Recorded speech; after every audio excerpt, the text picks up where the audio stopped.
Seu meu amado, bem-vindo de volta ao nosso estudo bíblico diário e hoje nós fechamos o estudo de todos os personagens chamados discípulos ou apóstolos. Pega a sua Bíblia, pega o seu caderno de estudos, ore ao Senhor, vem conosco, vamos para mais um personagem da Bíblia. Hoje nós vamos falar no último deles, chamado Judas Iscariotes. Judas quer dizer abençoado. Ele tem um segundo nome que provavelmente não era o nome da família, mas que ele ganhou exatamente para diferenciá-lo de um outro Judas, Judas Tadeu, que existia entre os discípulos. Iscariotes, dizem os autores, que pode ter origem de duas situações diferentes. Existia naquela época um conjunto de pessoas, um grupo que era muito radical e que cometia alguns assassinatos. Eles eram, na verdade, meio que terroristas da época. Eles eram chamados de sicários. Daí, cariotes, sicários. Uma outra versão que talvez até seja mais adequada a Judas Iscariotes é que ele era de uma cidade chamada Queriote. Então, Iscariote. Ele é de Queriote. Judas de Queriote. Judas Iscariote. Ele era filho de Simão. Nós não sabemos de que genealogia, de que tribo, mas, de qualquer forma, ele nasceu em Queriote, ou Quiriote, se a gente for aportuguesar o nome. Esta cidade é da Judéia, portanto, ele não era da Galileia, ele era um pouquinho mais para baixo, mas da região de Jerusalém, portanto, ele era da Judéia, não Galileu, como todos os outros que nós vimos até agora. Ele era tesoureiro dos apóstolos porque dizem os comentaristas que ele era uma pessoa um pouquinho mais letrada, uma pessoa que tinha um pouquinho mais de conhecimento das coisas, apesar de que Levi, ou Mateus, era cobrador de impostos, mas de qualquer forma Judas Iscariotes é que ficou com a bolsa de dinheiro. João diz no seu evangelho que ele era uma pessoa que roubava, ele tirava dinheiro da bolsa para usar para as suas coisas. Portanto, ele era ladrão em relação ao dinheiro que se dava para o grupo de Jesus, para a sua manutenção.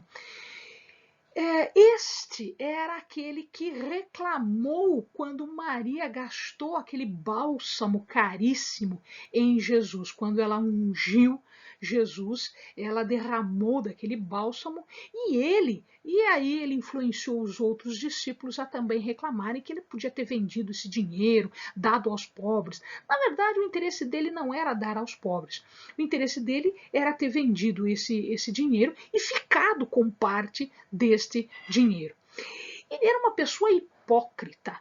Hipócrita no sentido de que, quando eles estavam na ceia, na última ceia, e Jesus disse que havia entre eles um traidor, e ele já havia traído, ou seja, ele já havia conversado com os sacerdotes, acertado a entrega, a traição de Jesus, mas quando eles estavam na ceia, e Jesus diz isso, que havia entre eles um traidor, né, todo mundo começou a perguntar: sou eu, quem é, sou eu.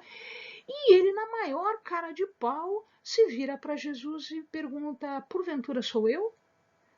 Você veja que era uma hipocrisia tremenda. Ele sabia que Jesus conhecia o seu íntimo, né? Mas para fazer média com os outros, ele também perguntou exatamente para tirar de si esta suspeita. Ele era uma pessoa egoísta, era uma pessoa soberba, era uma pessoa invejosa, era uma pessoa avarenta. Isso pelo que João fala dele roubar dinheiro, dele tirar dinheiro, dele pensar só em si e dele viu que as coisas não eram como ele imaginava que eram, quando ele viu que os discípulos também passariam, se eles estivessem com Jesus, eles também passariam por uma dificuldade, ele quis se desfazer do problema entregando Jesus.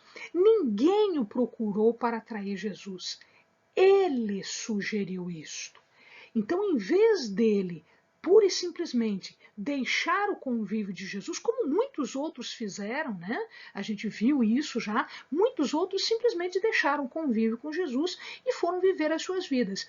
Ele não. Em vez dele fazer isso, ele foi ativamente procurar no Sinédrio, ele procurou os sacerdotes, e inclusive ele negociou um valor para a traição. Este valor foi quanto? Foi 30 moedas de prata.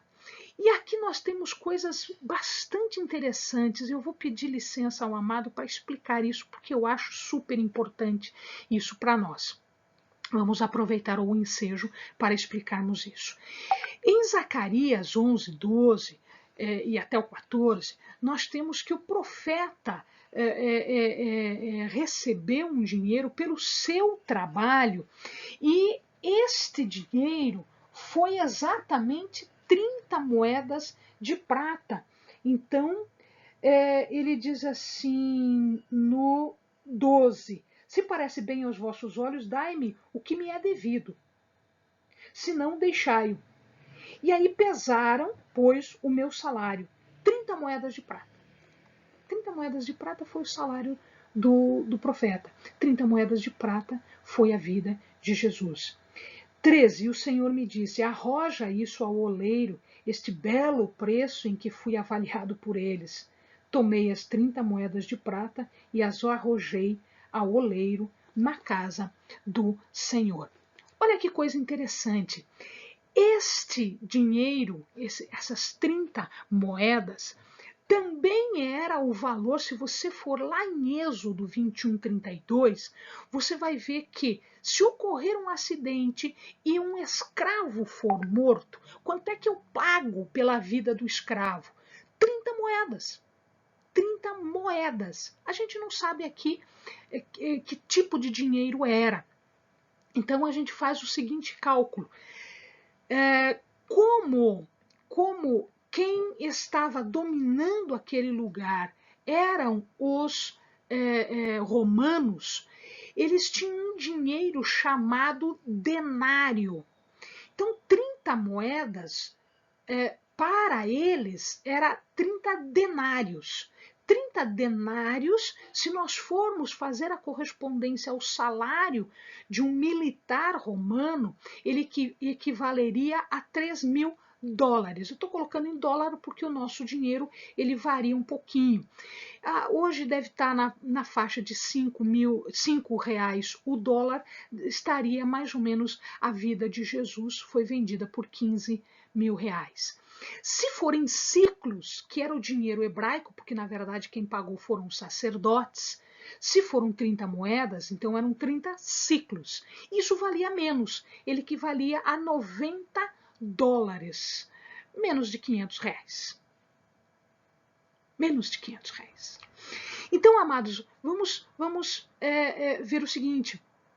Ele reclamou que a mulher havia ungido os pés do Senhor com um unguento.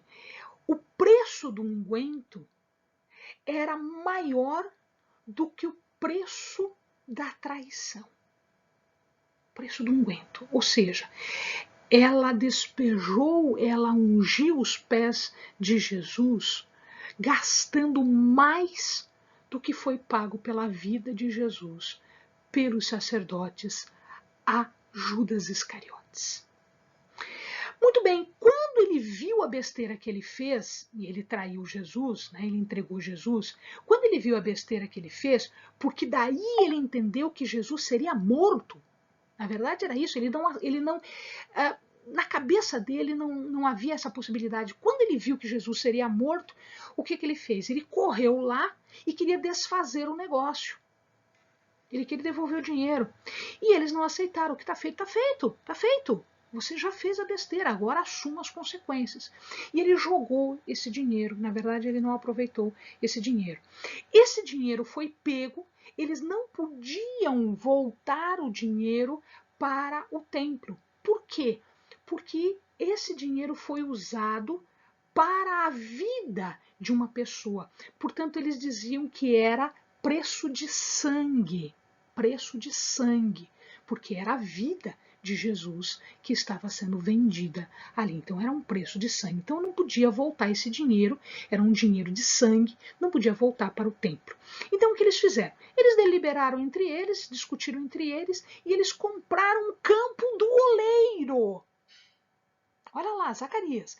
Eles compraram um campo do oleiro e este campo eles usaram para fazer um cemitério para quem estava vindo.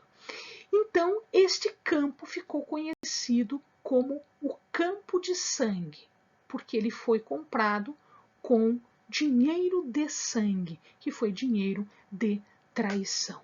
Tá? Amém, amados? Então, essa situação aqui. Muito bem. Como é que ele identificou Jesus? Através de um beijo. E aí nós vamos ver, né, quando Davi